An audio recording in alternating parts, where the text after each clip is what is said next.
concerts to smash his guitar to smithereens, kind of like his sacrifice to the music gods. And so this museum is designed so when you're on top of the Space Needle looking down, it's supposed to look like a smashed guitar. Has anybody been on top of the Space Needle yet? Some people have. Okay. Where are you visiting from?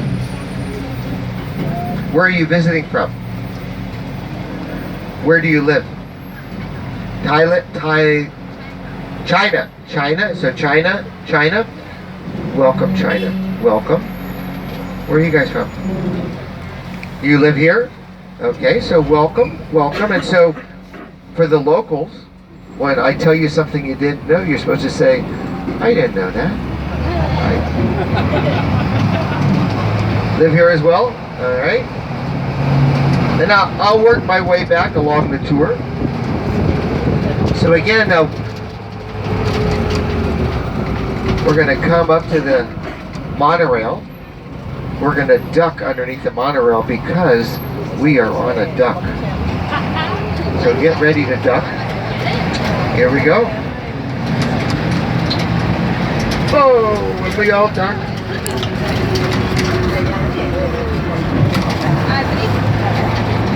And here we're at the site of the 1962 World's Fair. We have our iconic building, the Space Needle, right here. The Space Needle is 605 feet tall. It has a revolving top that takes exactly 60 minutes to do a complete revolution. All kinds of fun family things to do at the Seattle Center. There's the Dale Chihuly Glass Museum. The floor doesn't There's rotate. the International Water Fountain. My wife takes ballet lessons here at the Northwest Ballet Company. Right here we have the Pacific Science Center.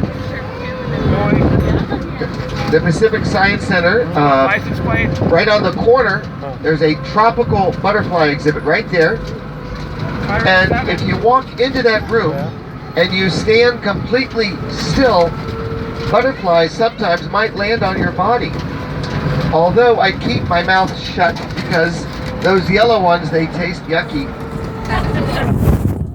All right, so we have China, we have the locals. Where are you from? Atlanta, Georgia. Australia. Our captain here is named Don Under because he's from Australia as well. Welcome, Australia. Welcome. And then behind Australia? We're local. Local? Okay, so China, local, Australia, Utah. local, and then we're behind the Utah. Welcome, Utah. Behind Utah? Central Oregon. Oregon. Okay, and behind the very end we're Texas. All right, and I'll work my way as we go. I have to be on site. 2 blocks because it's a resident area. This is actually the captain's favorite part. It goes downhill. Oh, like this. Way to go, China.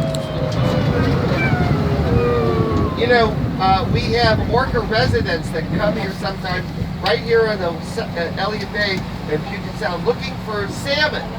They talk to one another. If we're really quiet, we can sometimes hear them talking. Let's listen.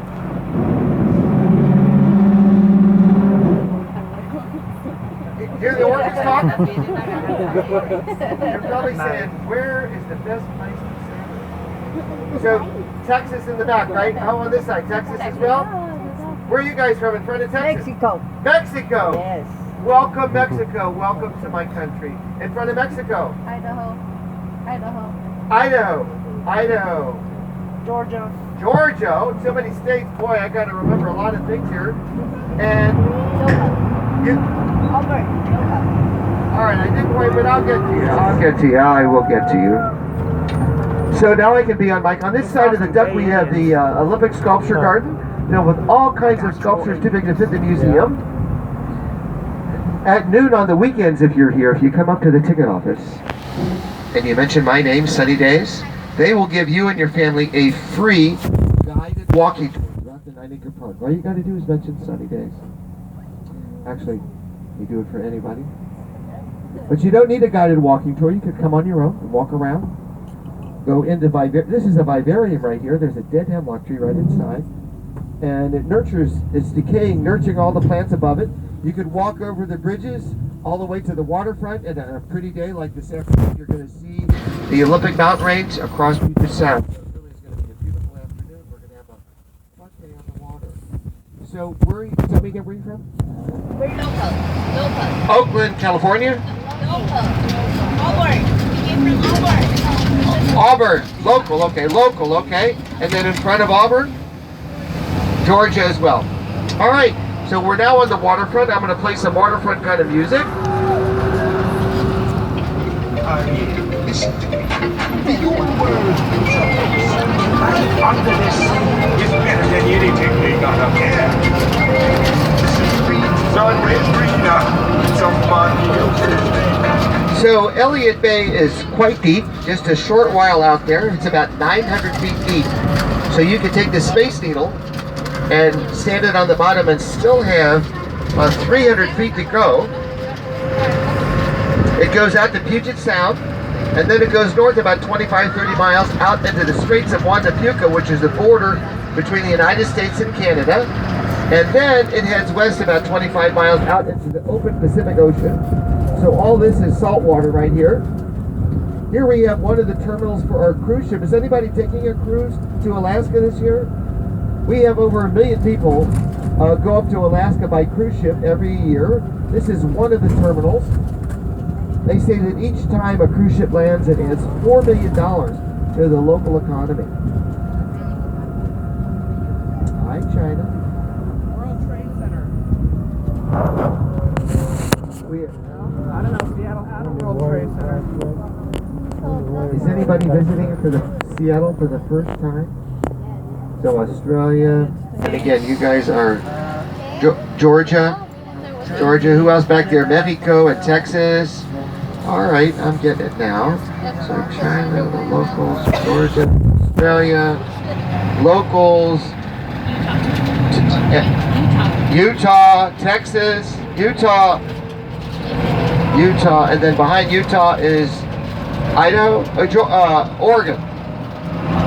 Okay, Utah, Oregon, Texas, Mexico, Idaho, locals. All right. You should see me by the fourth floor. Across the water there we have West Seattle. Back in 1851, the first European settlers arrived here intending to begin the city of Seattle on that side of Elliott Bay. The first winter was so harsh, they realized they had to come to this side of Elliott Bay to begin the city, so Old Seattle began in the spring of 1852. On this side, we're going to go through it in a short while. Here we have Seattle's favorite place for sushi right here, the Seattle Aquarium. Has anybody been to the aquarium? Yeah, it's an incredible hands-on installation of all kinds of sea life at Puget Sound, including the largest octopus in the world, the Pacific octopus, which can measure up to 34 feet in length, which is about the length of the inside of the duck here. And then just beyond the aquarium is Pirates Cove. Back in 1897, the SS Portland ship arrived here from the Alaska Klondike, rumored to have 1 ton of gold. And so thousands of people came up to the waterfront because they wanted to see what 1 ton of gold looks like. It turns out the rumor was false. They actually had 2 tons of gold. And that was the beginning of the Great Alaska Gold Rush of 1897. Over 100,000 people went up to Alaska to seek their fortune, and most of them went through Seattle because we were known as the Gateway. And our city doubled in size from 40 to 80,000 people in just 6 months. So it had a big impact on our young city. So here we have a lot of shops and restaurants along the waterfront. Farther down is the Washington State Ferries. Has anybody been on the ferry? Some of the locals probably have. Keep your hands inside, please. Keep your hand. You can wave, but just keep them inside, okay? Just for safety. We have the largest ferry system in the country right here. Our ferry, this terminal goes to 2 places across Puget Sound. One of them is Bremerton, which is a Navy town. They have a Navy museum. In fact, if you go up to the ticket office of the Navy Museum, and you mention my name, they will let you in for free.